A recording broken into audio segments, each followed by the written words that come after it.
from the 4,000-square-foot colonial next door that has a home gym over the 3-car garage, saltwater swimming pool, and sunken patio with a massive outdoor stone fireplace, hot tub, and wet bar.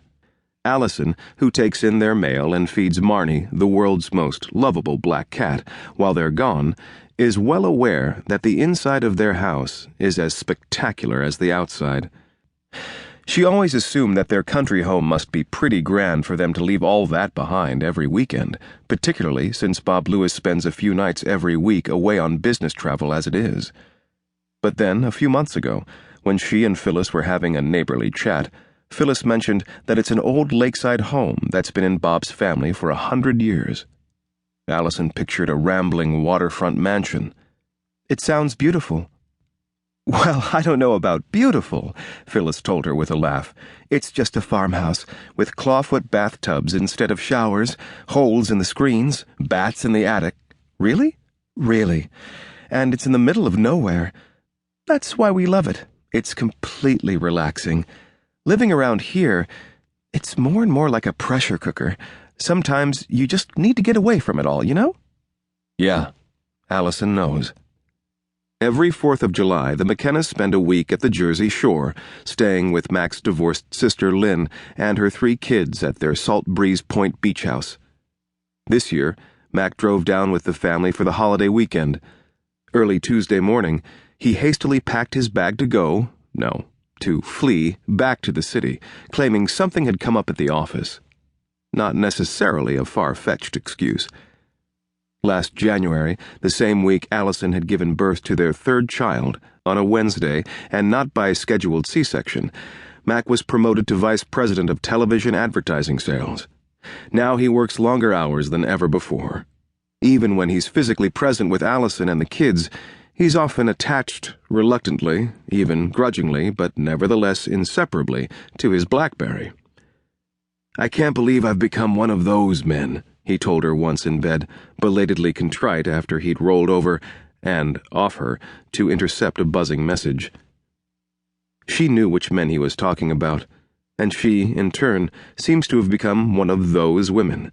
The well-off suburban housewives whose husbands ride commuter trains in shirt sleeves and ties at dawn and dusk, caught up in city business, squeezing in fleeting family time on weekends and holidays and vacations. If then.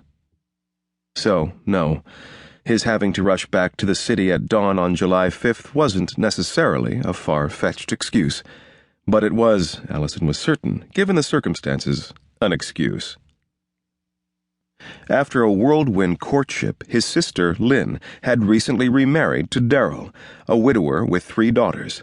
Like dozens of other people in Middleton, the town where he and Lynn live, Darryl had lost his spouse on September 11th. "He and Mack have so much in common," Lynn had told Allison the first morning they all arrived at the beach house. "I'm so glad they'll finally get to spend some time together.